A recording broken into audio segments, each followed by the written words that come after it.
Krasznahorkai won the Nobel Prize for Literature in 2025, and to celebrate that I would like to talk about not my favorite novel by him, but certainly the most beautiful novel I have read by him. A mountain to the north, a lake to the south, paths to the west, a river to the east. Which I had to read off because I own the German copy. Wouldn't recommend to read this in a foreign language, although if you speak it perfectly, why not? First, I'd like to talk a little bit about my relationship to Krasznahorkai, how I discovered him, what I've read by him. Then I'd like to go a little bit into detail of this novel, and it's more like a novella. And then we're done. I aim to make this a very short video. Some bookstores sell damaged copies for a little bit less.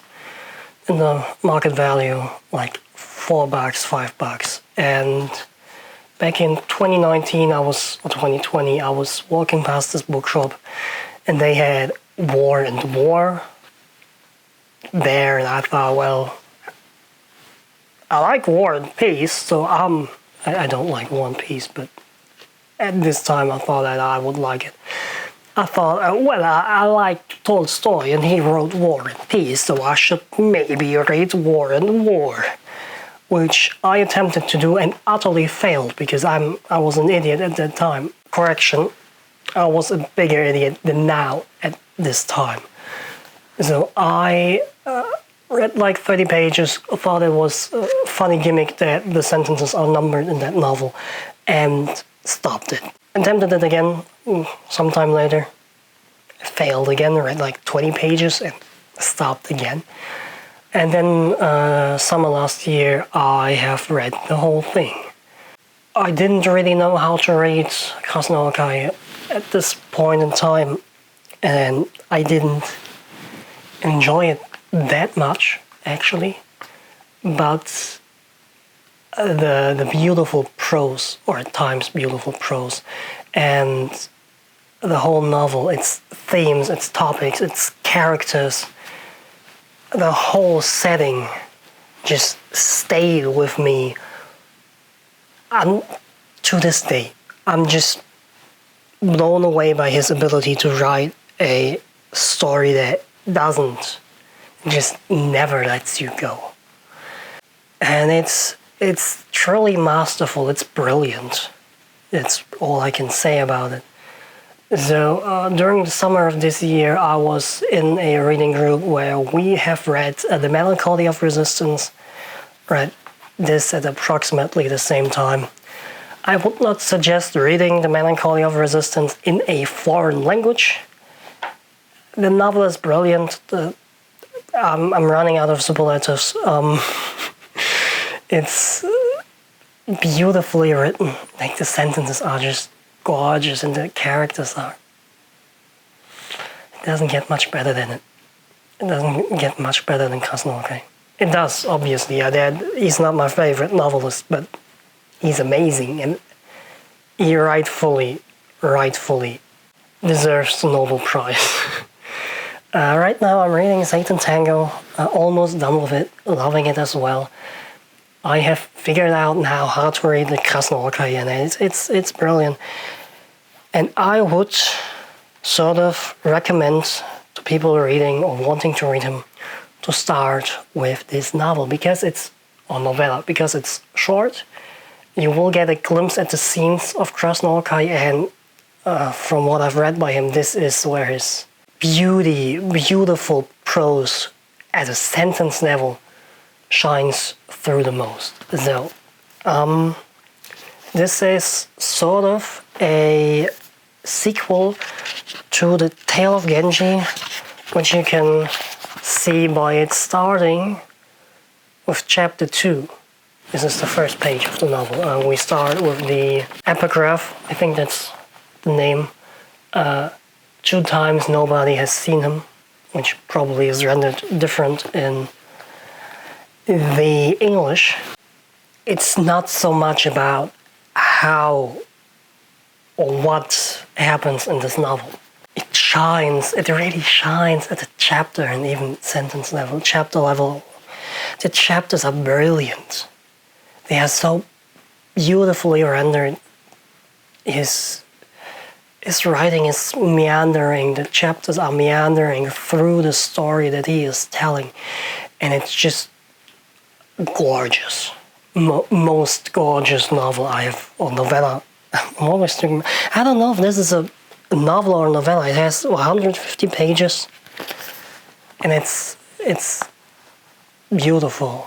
I don't know if I can better encapsulate my feelings about this novel than by just, staring off into the distance and repeating it. It's gorgeous, and just remembering how I felt when I read it. It's very meditative and reflective. It doesn't get more reflective than this. It's about the grandson of the Prince of Genji. It's been a couple of years.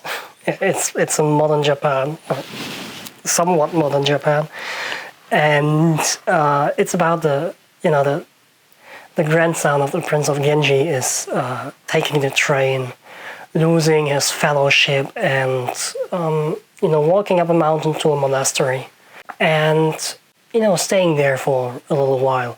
He's on the search. I think this is not a spoiler, but he's looking for the most beautiful garden that has ever existed, because he has seen in a picture book like the best gardens. He was like, oh, this one.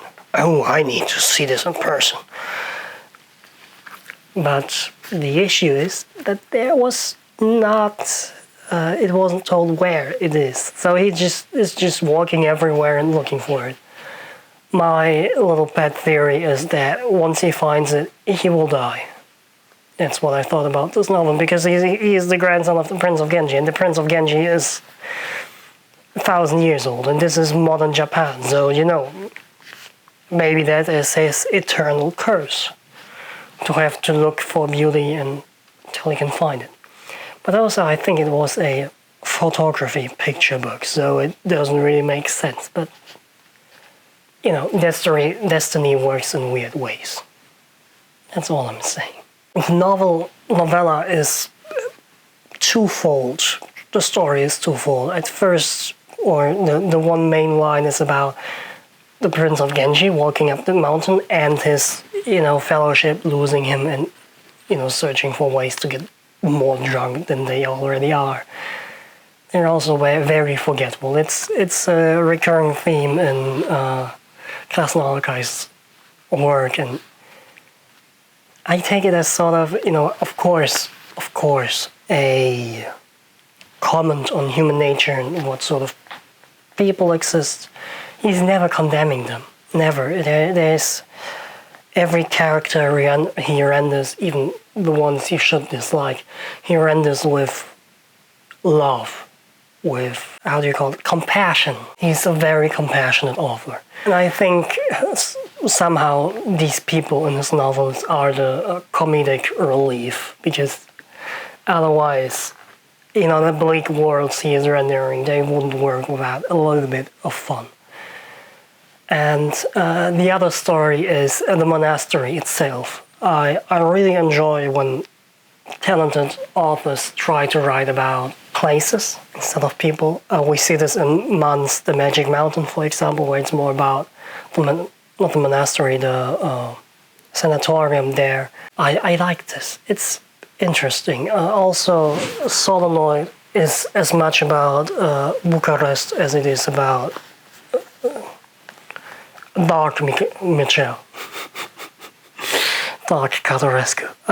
Anyway, I have already said that this novel is beautiful at the sentence level, and I would like to demonstrate this by reading off a chapter from it, which when reading this novel, I don't know, it's 150 pages long. I probably read 250 pages, because I just, when reading it, I just stopped, I just stopped at some points, reread chapters after I have just read them.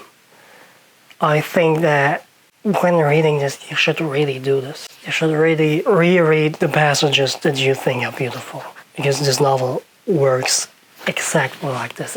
It's about the beauty, even though it's about decay as well, and about isolation and about the non, as well as the admiration for beauty.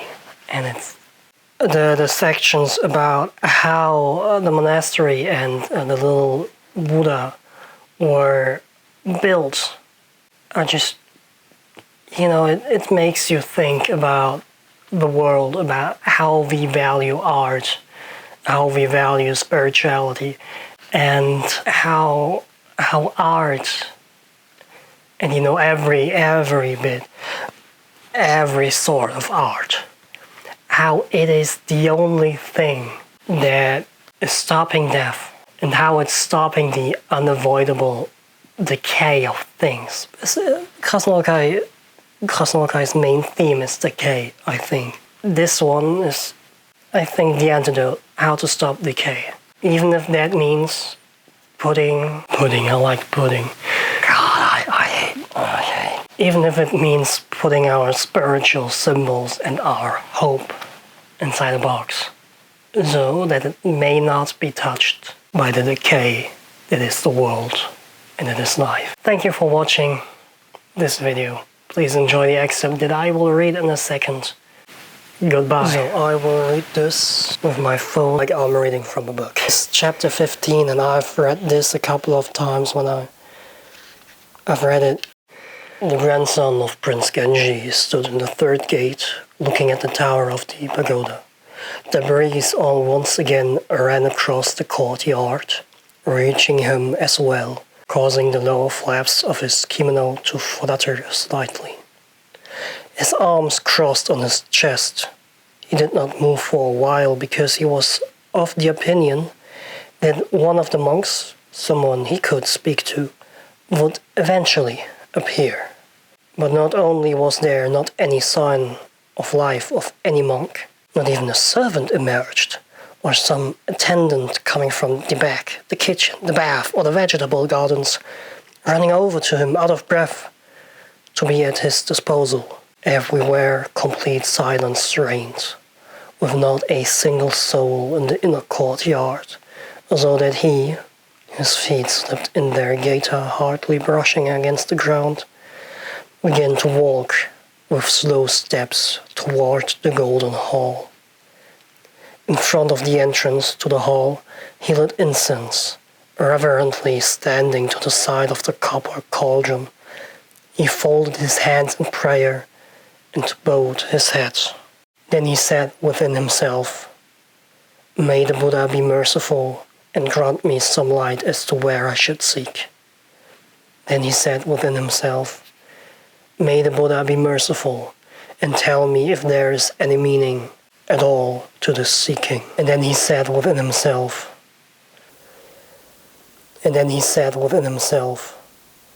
"We do not know what you thought about the world. We misunderstand every one of your words. We are utterly lost." And to conclude, he added, "Just as once you prophesied, dear, sweet, unforgettable Buddha." The grandson of Prince Genji then lowered his hands, holding them tightly to his sides, raised his head and bowed deeply, twice. It doesn't get much better than this. It just doesn't. It doesn't.